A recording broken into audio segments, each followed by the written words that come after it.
โอเคเรามาต่อในส่วนของ EP ที่ 4ในการวิเคราะห์และเทรดโดยระบบ SMCX และการ backtest ไปนำกันเลย ซึ่งว่าระบบที่เขาใช้ก็จะเป็นระบบ SMCX เนาะแล้วก่อนอื่นเนี่ยเขาจะมาเบิ่งในส่วนของ time frame 4 ชั่วโมง time frame 4 ชั่วโมงเนี่ยเขาก็ได้เห็นว่าตลาดเนี่ยมันได้เกิดการบอสมาเรื่อยๆเนาะได้เกิดการบอสมาเรื่อยๆโซนนี้ก็คือบอสขึ้นมาโซนนี้ก็จะเป็นการบอสนี่ก็จะเป็นการบอสและยูนี่ก็จะเป็นการบอสมาเรื่อยๆแล้วถ้าหากว่ามันจะบอสอีกทีก็จะเป็นโซนนี้ยันอย่างเขาจึงเบิ่ง time frame ใหญ่ก่อนเพราะว่าเพื่อที่เราจะได้พูดถึงแนวโน้มหรือว่าเทรนด์หลักของตลาดนั่นเองแล้วปัจจุบันเนี่ยมันราคาเกิดมาจากดีมานด์กรอบนี้เนาะราคาที่ดันราคาขึ้นไปเกิดมาจากดีมานด์กรอบนี้เนาะแต่ว่าอันนี้จะเป็น time frame day ซึ่งว่าเขาย่อมาที่ time frame 4 ชั่วโมงย่อมาที่ time frame 4 ชั่วโมงมันก็ได้ทำการชอร์จกรอบนี้ขึ้นไปได้ทำการ change of greater ขึ้นไปแต่ว่าคำว่าเราต้องการที่จะเทรดตอนนี้เลยเขาก็มาเบิ่งในส่วนของย่อมาที่ time frame 1 ชั่วโมง time frame 1 ชั่วโมงเนี่ยเราได้เห็นว่าตลาดได้เกิดการลงมากด liquidity ได้เกิดการ minor change อยู่ในโซนนี้เนาะได้เกิดการshort หรือว่าเกิดการ change ของ1 ชั่วโมงอยู่ในโซนนี้แล้วก็ทำการมากวดโซนนี้ถือว่าหลังจากที่มัน change ไปเนาะกรอบนี้เป็นกรอบที่อันว่ากวด liquidity มันสร้าง liquidity แล้วมันก็กวดตามเฟรม1 ชั่วโมงแล้วมันก็ได้ทำการ change of character ขึ้นไปซึ่งว่าในโซนที่มันได้ทำการ change โซนนี้เป็นการช็อตของ1 ชั่วโมงเป็นการช็อตของ1 ชั่วโมงแล้วดีมานที่ก็ให้เกิดการช็อตก็คือดีมานกรอบนี้เนาะดีมานกรอบนี้ซึ่งว่ามันได้ลงมาฮาร์ปออเดอร์ละมันได้ลงคำว่าฮาร์ปออเดอร์แล้วก็ขึ้นไป TP อยู่ในโซนนี้เรียบร้อยเนาะแล้วถ้าหากว่าเขาต้องการที่จะเทรดตอนนี้ในเมื่อในปัจจุบันนี้เขาฮู้ว่าตลาดได้ลงมากวด liquidity หรือว่าได้ลงมาฮาร์ปออเดอร์ในโซนนี้ละเขาก็รอเบิ่งว่ามันจะเคลื่อนที่แบบใดต่อไปเขาก็ปล่อยให้กราฟมันแล่นต่อไปเนาะจนกระทั่งมันเกิดการ change of character จนกระทั่งมันเกิดการบอสอีกทีหนึ่งในtime frame 1 ชั่วโมงมันได้ทำการบอสหลังจากที่มันช็อตแล้วมันก็ได้ทำการบอสลงไปบอสขึ้นไปแล้วดีมานที่ก็ให้เกิดการบอสขึ้นไปก็คือดีมานกรอบนี้เนาะดีมานของ time frame 1 ชั่วโมงดีมานโซนของ1 ชั่วโมงก็คือกรอบนี้และโซนนี้นี่มันเป็นการกด liquidity เลยกับบอสขึ้นไปและอีกดีมานกรอบนึงก็จะเป็นอยู่โซนนี้แต่ว่าดีมานโซนนี้เขาจะมองว่าเป็น liquidity ถ้าหากว่าเขาจะวิเคราะห์และช่วยทำเฟรม1 ชั่วโมงนะดีมานกรอบนี้เขาจะมองว่าเป็น liquidity ให้กับโซนล่างโซนที่อยู่ในลุ่มแต่ถ้าหากว่าต้องการที่จะเทรดตอนนี้เลยค่อยจะมาวิเคราะห์ในส่วนของ time frame 15 นาทีจะมาเบิ่งในส่วนของ time frame 15 นาทีว่า time frame 15 นาทีมีอย่างที่น่าสนใจบ่time frame 15 นาทีเนี่ยอยู่ในโซนนี้มันได้ทำการflag box เนาะได้ทำการ flag box หรือว่าได้ทำการทะลุล็อกนั่นเอง flag box 15นั่นเองเขาจะบอกว่าเป็นการทะลุล็อกเพราะว่าคือจริงๆการที่มันทะลุขึ้นไปเนี่ยอยู่ในโซนนี้ก็ถือว่าเป็นการบอสของ time frame 15 นาทีเช่นกันเป็นการบอสของ time frame 15 นาทีเช่นกันแต่การทะลุจริงๆมันก็ต้องเป็นการทะลุที่มีแทงเจียนอิมบาลานซ์ยาวๆเนาะฉะนั้นเนี่ยโซนที่ค่อยมองว่ามีโอกาสที่จะดันราคาขึ้นไปก็จะเป็นในส่วนของดีมานด์1 ชั่วโมงยุลุมนั่นเองแล้วเขาก็ย่อมาที่time frame 3 นาทีมาที่5 นาทีมาเบิ่งกันว่าตลาดเนี่ยถ้าหากว่าต้องการที่จะเทรดระยะสั้นเนี่ยต้องยกตัวอย่างถ้าหากว่าค่อยต้องการเทรดระยะสั้นค่อยก็จะมองโซนนี้เป็น liquidity และโซนที่ค่อยจะเข้าด้วยก็จะเป็นโซนนี้แล้วกันถ้าหากว่าต้องการเทรดtime frame 5 นาทีนะดีมานด์กรอบนี้แล้วกันเพราะว่าในเมื่อที่มันมี liquidity ของฮับยูเขาจะอาศัยโซนลุ่มในการเข้าเดินและ การที่เขาก็ต้องมาหาโซนยุโรปเนี่ยมันก็คือเป็นดีมานเนาะเป็นดีมานโซนของ5นาทีแล้วเขาก็ทำการวัดฟิโบจากโซนนี้ไปหาสวิงหาอยู่ถึงแล้วค่าฟิโบอยู่ที่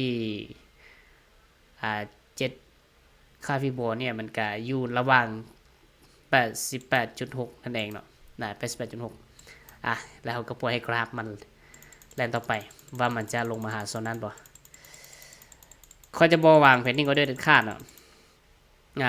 ค่อยย่อมาที่3นาทีก็จะบ่วาง pending order เด็ดขาดโอเคในเมื่อที่กราฟเนาะมันบ่ได้ลงมาหาโซนยุลุ่มเนาะสิ่งที่ค่อยจะเฮ็ดก็คือค่อยจะตีชนไลน์ลงมาแบบนี้ตีชนไลน์ลงมาแบบนี้ปุ๊บเป็นรูปแบบเป็นแพทเทิร์นของสามเหลี่ยมหรือว่า falling wedge นั่นเองแล้วจะเห็นว่ามันได้ลงมาทำการ break แล้วก็ไม่ได้ change อยู่ในกรอบนี้เนาะแสดงว่าในกรอบทำเฟรม5นาทีเนี่ยกรอบนี้เป็น liquidity แล้วมันได้ลงมากวาดเรียบร้อยแล้วโซนที่มันกลับโตแท้ๆเนาะ5นาทีเขาจะมาเบิ่งในโซนนี้ขึ้น boss ของ5นาที 5M เป็นการ boss ที่ค่อนข้างที่จะบ่ค่อยชัดเจนปานใดและ liquidity ก็คือ demand กรอบนี้เนาะ liquidity มันได้ทำการลงมากวาด liquidity เรียบร้อยกวาด liquidity แล้วมันมากับโตในโซนของ demand weak zone กรอบนี้ของไซเทียนแท่งสีแดงกรอบนี้ demand weak zone ของ5นาทีของ 5M ของทำเฟรม5นาทีแล้วก็เบิ่งในทำเฟรม3นาทีในทำเฟรม1นาทีในทำเฟรม1นาทีสิ่งหนึ่งที่ค่อยเห็นได้ชัดเจนก็คือมันได้ทำการเกิด amp charge minus change amp chargeมันได้ทำการเกิด amp charge ฉะนั้นเนี่ยโซนที่เขาจะเข้าออเดอร์เนี่ยก็คือโซนนี้เนาะเป็น demand ที่มันสร้างขึ้นใหม่กรอบนี้ demand ของ1นาที demand zone 1นาที1นาที1 amp ในเมื่อที่มันเกิดการ change of character ในกรอบ time frame ย่อยและค่อยกะวาง pending order อยู่ในโซนนี้ในโซนของ SL กับยูลุ่มประมาณนี้แล้วค่อยจะย่อมาที่ทำเฟรม5นาทีเหมือนกันว่ามันจะมาหาออเดอร์ของเขาบ่และในส่วนของ TP นี่ก็จะไฮเก้าตัวนี้เลยเพราะว่าเขาเทรดในทำเฟรมย่อยเขาก็ต้องเขาเทรดในทำเฟรมย่อยเนาะเขาจะบ่ว่าจะบ่ถือออเดอร์ยาวหลายเพราะว่ากราฟเนี่ยมันบ่ได้มากับตัวในโซนที่ชัดเจนหรือว่าในโซนในกรอบใหญ่ในโซนทำเฟรมกรอบใหญ่เบิ่งตัวจริงว่ามันจะลงมาหาออเดอร์บ่เบียวตัวไปในทำเฟรม5นาทีในเมื่อที่กราฟมันบ่ได้ลงมาหาออเดอร์เนาะและมันได้ทำการบอสขึ้นไปอันนี้จะเป็นการบอสของ5นาที 5M 3M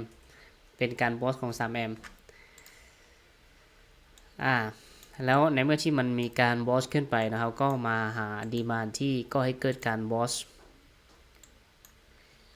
คือจริงๆโซนนี้ควรเป็น liquidity เนาะในการช่วยในระบบ SMCX แต่ว่าค่อยจะไซส์ดีมานด์กรอบนี้แล้วกันในการเข้าออเดอร์ก็จะใส่ดีมานด์กรอบนี้แล้วกันดีมานด์ที่ก็ให้เกิดการบอสของ3ดีมานด์โซนของ3นาทีมีโอกาสสูงที่จะ SL และค่อยกระวางเป็น1ออเดอร์ไว้โซนนี้SL กับยุลุมของโซนนี้เลยเพราะว่าต่อให้เขาจะ SL ก็ตามนะเขา SL น้อยแต่เวลาที่เขากำไรมาเขาจะได้กำไรหลายโอเคแล้วก็ปล่อยให้กราฟมันไหลโอ้ my god ขึ้นไปเลยเขาแจ้งอย่างบ่ปิดออเดอร์เนาะโอเคถือว่ามันได้ลงมาหาออเดอร์แล้วมันก็ขึ้นไป เบิ่งว่าเขาจะ TP บ่โอเคเอาได้นี่ TP ไปเนาะเอาได้นี่ TP ไปถือว่าดีมานโซนนี่ได้ผลเนาะดีมานก็นี่เป็นดีมานของ3นาทีที่มันก็ให้เกิดการบอสขึ้นไปคุณสมบัติของดีมานกรอบนี้มันสำคัญอะไรก็คือ1มันได้ทำการสร้าง liquidity รอไว้อยู่liquidity ก็คือกรอบนี้ในเมื่อที่มันมี liquidity รอไว้อยู่แสดงว่าดีมานกรอบนี้น่าสนใจในการที่ตลาดจะกลับมาฮับออเดอร์ตลาดจะกลับมาฮับออเดอร์และก็ในส่วนของ TP เนี่ยเขาก็วางไว้ระดับนี้เลยวางใกล้ๆเลยเพราะว่าเขาเทรดทำเฟรมย่อยเนี่ยถ้าหากว่าตลาดเนี่ยมากลับตัวในทำเฟรมในดีมานโซนของ1ชั่วโมงก็คือยูรุมนี้หรือว่าในทำเฟรมของ15นาทีเนี่ยเขาจึงถือยาวได้แต่ว่าถ้าหากว่ามัน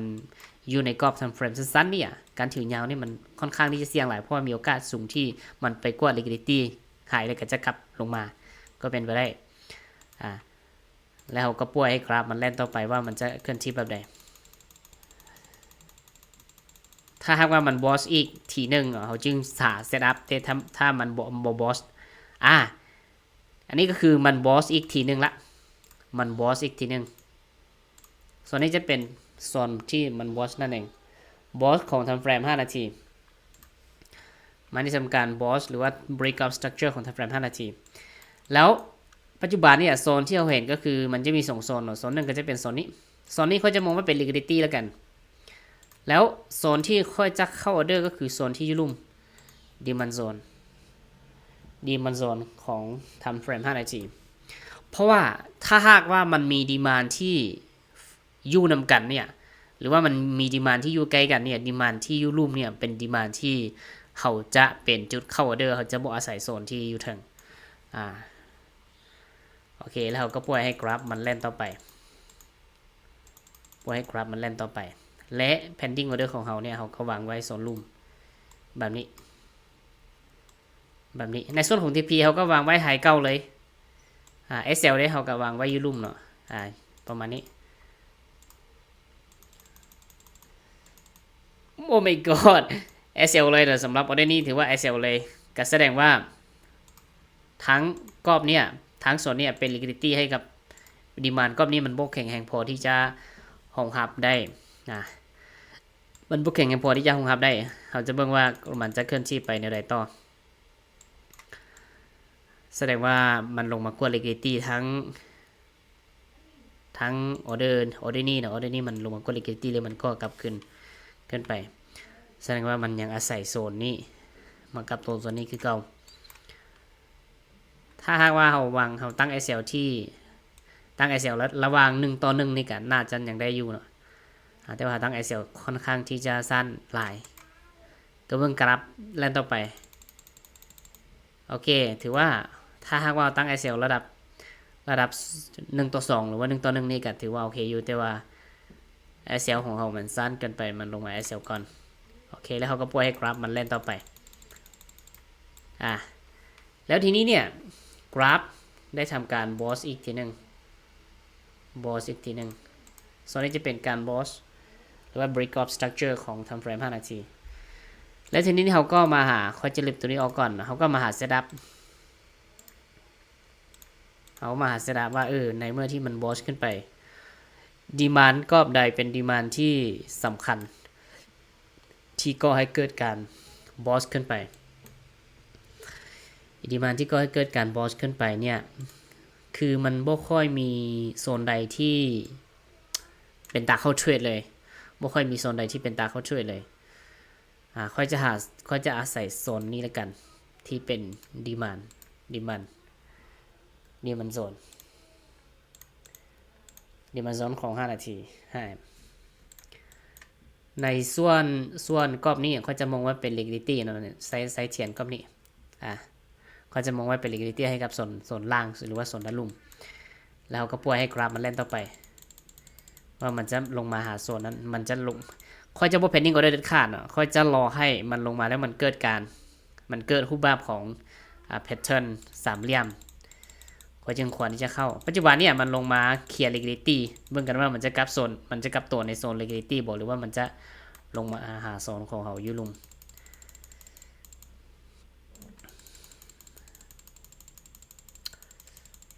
บางทีมันน่าจะไปเลยก็เป็นไปได้เนาะทำเฟรม5 นาทีโอเคถือว่ามันได้ทำการบอสอีกทีหนึ่งในเมื่อที่มันได้ทำการบอสอีกทีหนึ่งเนี่ยแสดงว่าโซนรูมนี่เขาจะบอสไซส์แล้วเนาะเขาจะไปไซส์โซนเทิงแทนโซนที่อยู่เทิงแทนโซนนี้กับเขาจะบอสไซส์และกรอบนี้ค่อยกับจะบอสไซส์คือกันกรอบนี้ค่อยกับจะบอสไซส์คือกันแล้วเขาจะมาเบิ่งว่ายูเทิงนี่มันมีโซนใดที่น่าสนใจโซนที่หนึ่งก็คือโซนนี้แต่ว่าโซนนี้ค่อยมองว่ามีโอกาสที่มันจะทึกเคลียร์สูงและโซนที่2เนี่ยโซนที่สำคัญที่ค่อยมองว่ามีโอกาสสูงที่จะเป็นโซนในการเข้าได้ก็คือโซนนี้โซนนี้ดิมันโซนของ5 นาทีเขาจะเขียนว่าดิมันโซน 5M และในส่วนของเซนทรัลไลน์ตัวนี้เขาจะมองเป็น liquidity แล้วกันในทำเฟรม5 นาทีนะและค่อยก็จะเบิ่งว่ากราฟมันจะเคลื่อนไหวแบบใดก่อนค่อยจะบอกเข้าออเดอร์จนกว่าเราจะเห็นเซตอัพที่ชัดเจน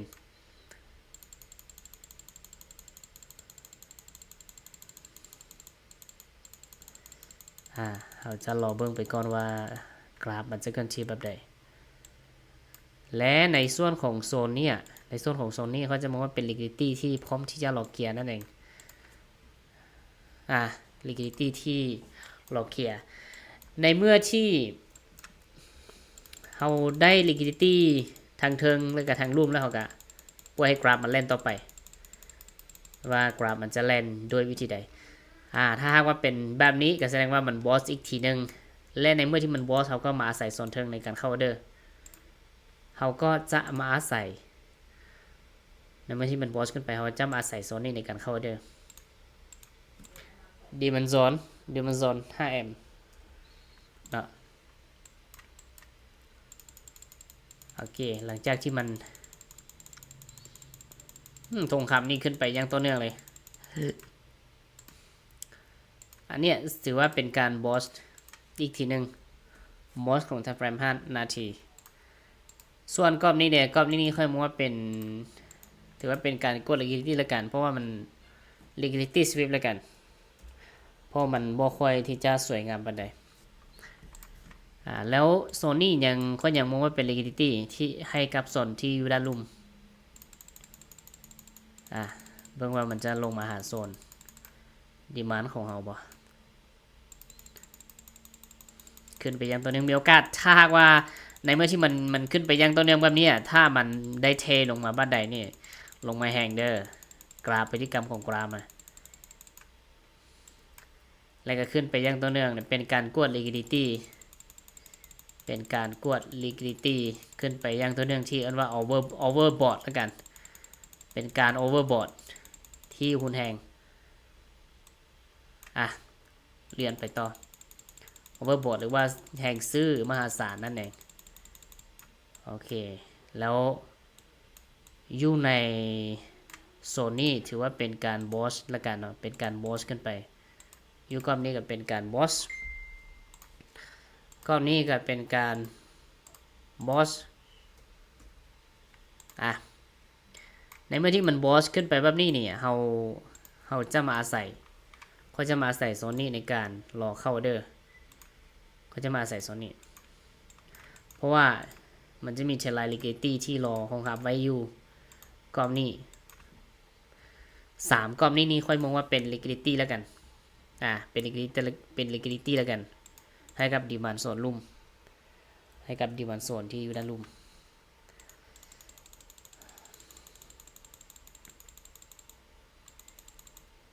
โอเคมันเป็น liquidity ไปแล้วเขาก็บอกเขาจะเข้าก็ต่อเมื่อในเมื่อที่มันลงมา liquidity sweep เนาะลงมา liquidity sweep ปุ๊บสัญญาณในการคอนเฟิร์มการเข้าออเดอร์ของเราก็คือให้มันเกิดการ change of character ใน time frame 1 นาที ถ้ามันสามารถที่จะ change of character am charge กรอบนี้ได้เขาจึงหาส่วนในการเข้าเดือเบิ่งตัวจริงว่ามันจะเกิดการ charge ได้บ่ปัจจุบันนี้เขาอยู่ใน time frame 1 นาทีเด้อถ้ามันลงโต้เขากับบ่เข้าแต่ถ้ามันสามารถที่จะ charge ปัจจุบันนี้มันลิ้นอยู่ในกรอบนี้เนาะแสดงว่า demand zone นี้ค่อนข้างที่จะมีผลค่อนข้างโซนนี้จะเป็น liquidity แล้วกันมันมากับตัวในโซนนี้กับตัวในโซนนี้ก็ถือว่าโอเคได้อยู่แล้วสิ่งหนึ่งที่เราเห็นได้ชัดเจนก็คือเราเห็นว่ามันลงมาปุ๊บมันได้ทำการลงมาสร้างจุดโลที่สูงขึ้นถ้าหากว่ามันสามารถที่จะ change of character ค่อยจึงจะเข้าออเดอร์ change of character ใน time frame 1 นาทีก็จะเข้าออเดอร์ค่อยสามารถที่จะตีกราฟลงมาแบบนี้เนาะตีกราฟลงมาแบบนี้และสิ่งที่เขาเห็นก็คือเขาเห็นว่ามันได้ break ขึ้นไปละมันได้ทะลุกรอบนี้ขึ้นไปละมันได้ทะลุโซนนี้ขึ้นไปละแต่เขาจะเข้าออเดอร์จนกระทั่งมันเกิดการ change of character มัน change of character แบบไหนโอเคในเมื่อที่มันเกิดการ change of character ในกรอบ time frame ย่อย1 นาทีที่เขาเรียกว่าเป็น am charge ของ1 นาทีค่อยจึงมาหา setup ในการเข้าเทรดก็คือ order pending เนี่ยเขาจะวางไว้ในโซนที่สำคัญ1ก็จะเป็นโซนที่1ก็จะเป็นโซนนี้และโซนที่2ก็จะเป็นโซนที่ยูรุมก็คือโซนนี้ยูรุมก็คือโซนนี้แต่ว่าค่อยจะอาศัยโซนยูเทิงแล้วกันแต่ว่าเขาจะไว้ SL ที่ค่อนข้างที่จะยาวดีมันโซนของ1 นาทีและในส่วนของ TP เดี๋ยวค่อยจะวางไว้ใส่ประมาณนี้เนาะ SL เนี่ยเขาจะวางไว้รูมของโลตัวนี้เลยวางไว้รูมของโลตัวนี้เลยสำหรับ SL เพราะมีโอกาสที่มันอาจจะลงมาเกต liquidity ก็เป็นไปได้ในส่วนของ TP เนี่ยเขาจะวางไว้ swing high อยู่เทิงแบบนี้ก็จะวางไว้ swing high อยู่เทิงโอเคเราก็มาเบิ่งกันว่ามันจะมาหาออเดอร์ของเราบ่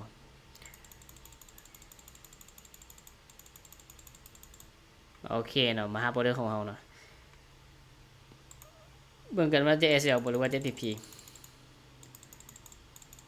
โอ้ my god SL เรียบร้อยSL เรียบร้อยปล่อยให้มันไปต่อเพื่อที่เราจะหาเซตอัพในการเทรด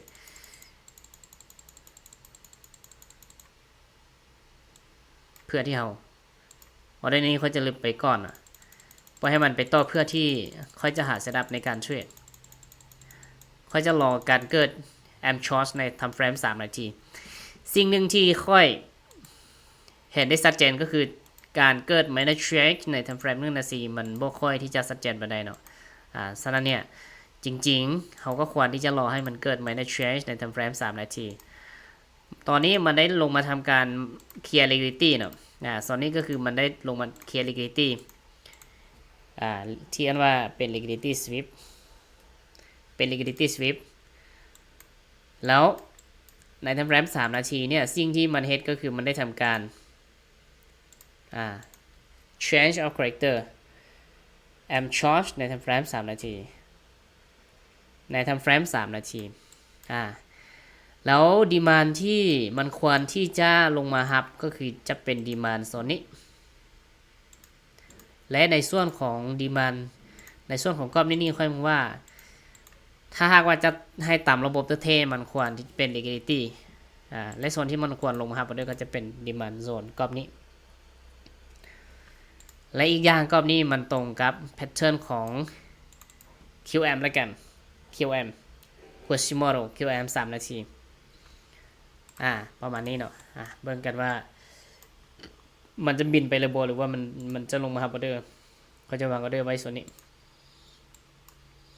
SL กับบางยุลุม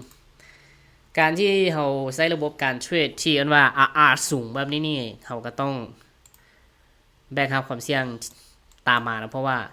แน่นอนอยู่ว่าถ้าหากว่าเราได้เนี่ยเราจะได้หลายแต่เราเสียน้อยโอเคปล่อยให้มันไปต่อเหมือนกันว่ามันจะลงมาหาบอร์เดอร์ของเราบ่หรือว่ามันจะบินไปเลย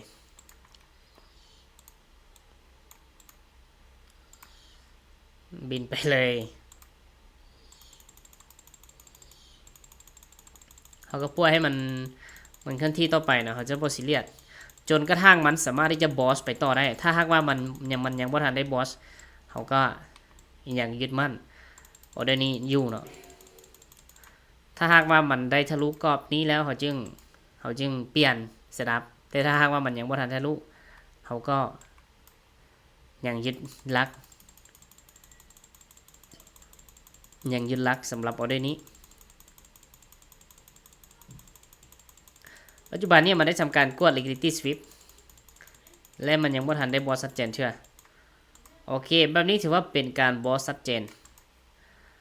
เอาได้เมื่อกี้ถ้าหากว่าเขาตั้ง SL ที่ไก่นิดนึงเขาก็บ่ควรที่เขาก็บ่ SL นะแต่ก็บ่เป็นหยังมันได้ทำการบอสไปต่อใน time frame 5 นาทีและการที่เขาจะเข้าใน time frame 5 นาทีเนี่ยเขาจะเข้าด้วยโซนใดเขาจะเข้าโซนใดอันนี้ก็ถือว่าเป็นการบอสคือกัน break up structure ขึ้นไปคือกันเป็นการแล้วโซนที่เขาจะเข้าเดินเนี่ยค่อยมองว่าจะเป็นโซนนี้หลายกว่าก็จะใส่โซนรูปเป็นการเข้าเดินและโซนนี้เขาจะมองว่าเป็น liquidity ที่พร้อมรอกวาดให้กับโซนที่อยู่ด้านลุ่มหรือว่า2ก้อนนี้อาจจะเป็น liquidity เลยกับเป็นไปได้แล้วเขาก็รอให้กราฟมันเคลื่อนที่ไปต่อ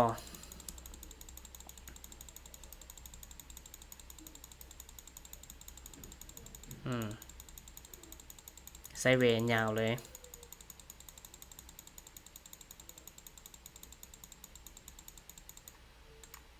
โอเคแล้วก็มาที่3 นาทีแสดงว่าดีมานด์โซนเนี่ยมันค่อนข้างสำคัญเนาะดีมานด์โซนนี้มันค่อนข้างสำคัญถ้ามันสามารถ change of character ได้เขาก็สามารถที่จะเข้าโซนนี้ได้เช่นกันดีมานด์ของกรอบนี้กรอบที่ค่อยบอกว่าเป็น liquidity ค่อยจะเบิ่งเป็น liquidity เนี่ยมันก็ค่อนข้างสำคัญเพราะว่าเวลาที่กราฟมันลงมาพอโซนนี้ปุ๊บ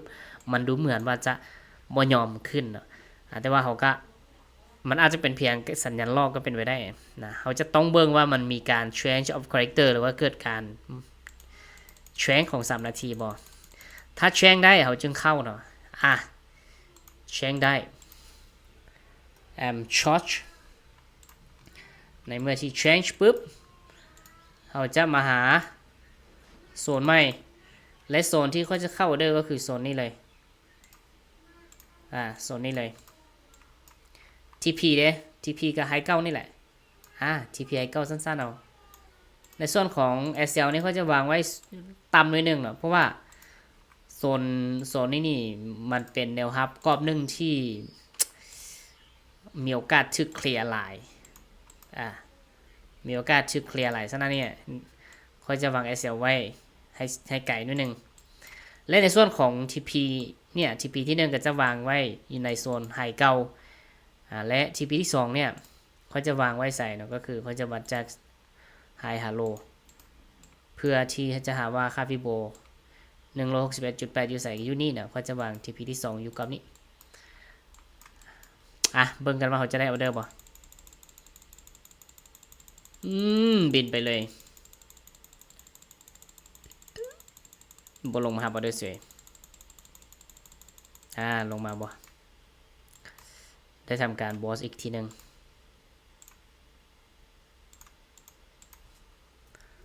บอสอีก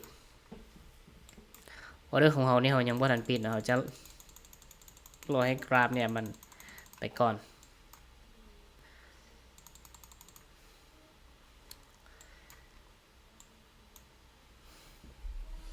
ในเมื่อที่มันบอสขึ้นไปแล้วมันบอสส่งเทื่อแล้วเขาจะเลื่อนออเดอร์ไปต่อ ออเดอร์เนี่ยในการเข้าเนี่ยเขาจะมาหาโซนเขาจะมาเข้าในโซนนี้ในโซนนี้เพราะอย่างเขาจะมาเข้าในโซนนี้เพราะว่าโซนนี้เขาจะมองเป็น liquidity ในเมื่อที่มันมี2โซนติดกันเขาจะอาศัยโซนลุ่มออเดอร์วางโซนนี้ SL กับวาง SL จะวางไว้ลุ่มกรอบนี้เลยสำหรับ SL TP ที่1ก็จะหายเก่าเลยและ TP ที่2เลยก็จะวางไว้แถวไหน TP ที่2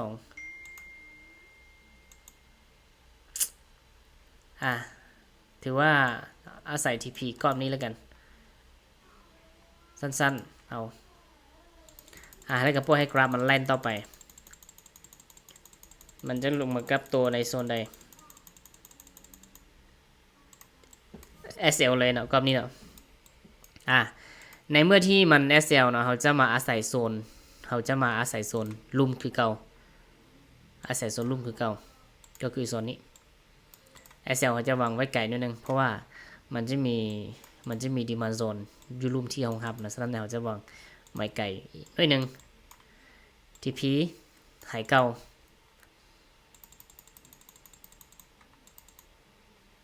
ลงมาอย่างต่อเนื่องเลยในเมื่อที่มัน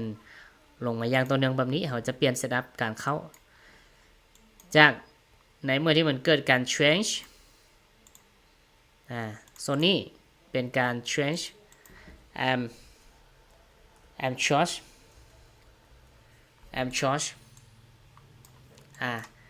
แล้วโซนนี้โซนนี้ am ss ฉะนั้นเนี่ยในเมื่อที่มันเกิด am charge นะเขาก็มาหาโซนว่าจุดที่ก็ให้เกิดการ change of character คือโซนใดค่อยมองว่าเป็นโซนนี้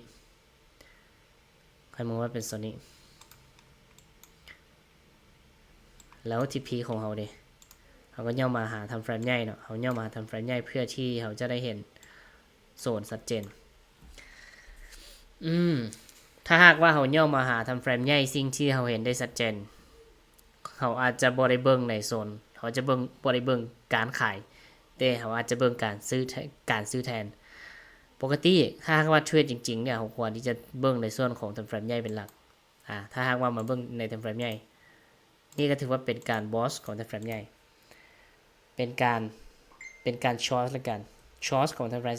15และก็ได้ทำการบอสของทำเฟรม15อีกทีนึง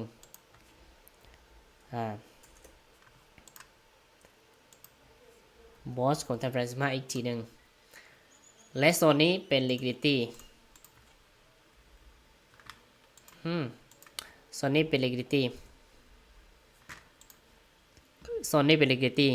ดีมานด์โซนที่1อยู่แถวนี้และดีมานด์ที่มันมีโอกาสจะกลับตัวเนี่ยค่อยจะมองโซนนี้แล้วกันค่อยจะมองโซนนี้แล้วกันเพราะว่าระหว่างโซนเนี่ยค่อยจะมองว่าเป็น liquidity เทรไล liquidity และในเมื่อที่มันลงมาหาโซนของดีมานด์เขาจะมาเบิ่งในทำเฟรม3 นาทีมันลงมาเตะปุ๊บเนาะ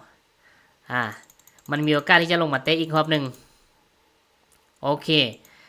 ในเมื่อที่มันมีโอกาสลงมาเตะอีกรอบหนึ่งและมันลงมากด liquidity ปุ๊บมันบ่ได้เกิดการ change of character เขาจะบ่เข้าเด็ดขาดและปัจจุบันเนี่ยมันก็ลงมาหาดีมานด์ยุลุ่มเนาะมันลงมาหาดีมานด์ยุลุ่มของทำเฟรม15 นาทีมันลงมาหาดีมานด์ยุลุ่มเขาจะเข้าออเดอร์ก็ต่อเมื่อมันเกิดการ change of character ในกรอบทำเฟรม3 นาที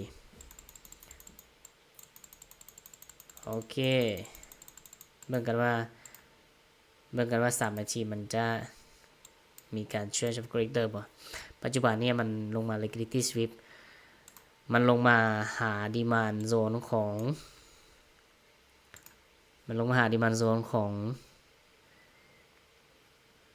เดี๋ยว1 ชั่วโมงโอเคค่อยเห็นละโซนนี้มันเป็นดีมานด์โซนของบอส1 ชั่วโมง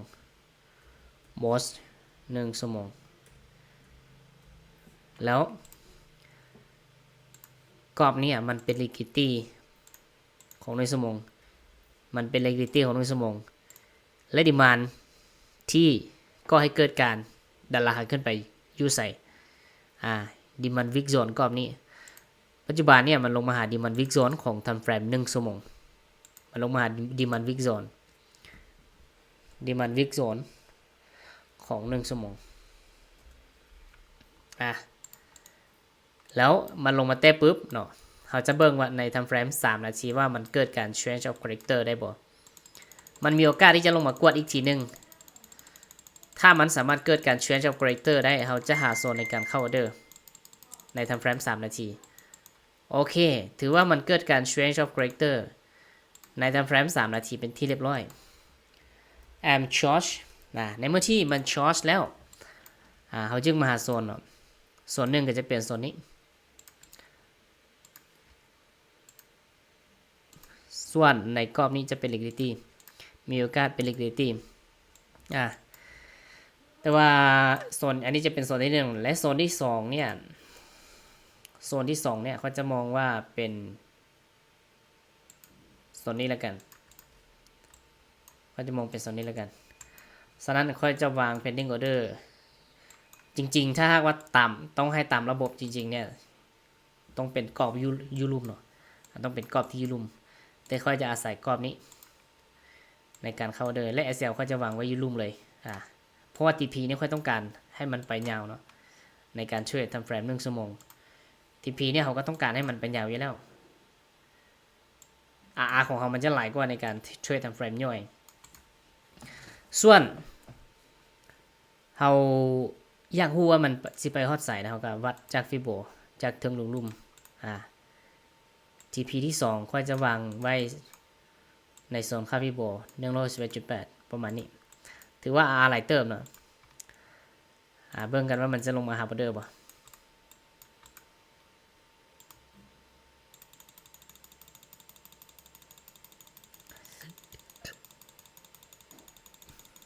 โอเคเขาจะย่อมาที่ time frame ของ5 นาที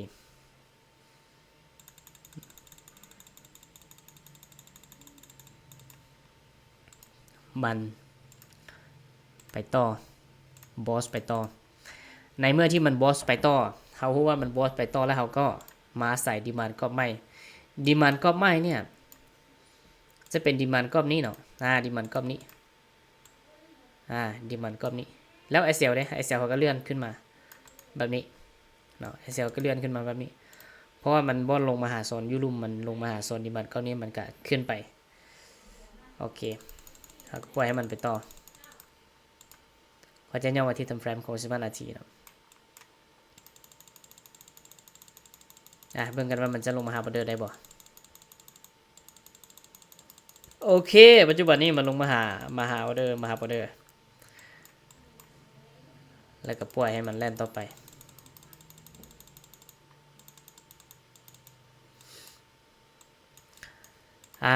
ค่อยตัดสินใจที่จะเลื่อน SL มาที่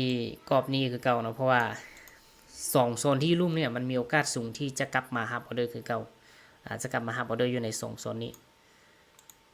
ฉะนั้นค่อยต้องการที่จะเลื่อน SL ไปต่อเพราะว่าเราต้องการที่เราเทรดในกรอบใหญ่เนี่ยเราต้องการที่จะเนี่ยมันลงมาหาออเดอร์อยู่ในโซนนั้นเลยมันลงมาหาออเดอร์ในโซนที่เมื่อกี้ค่อยคาดการไว้เลยโซนนี้เดี๋ยวมันโซนกับนี้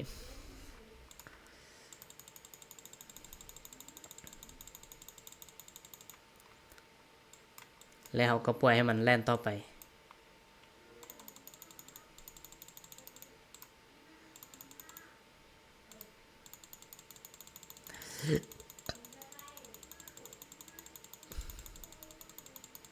เขาเชื่อว่าออเดอร์นี้มีโอกาส TP 97%เนี่ย TP ที่1สำเร็จมาเบิ่ง TP ที่2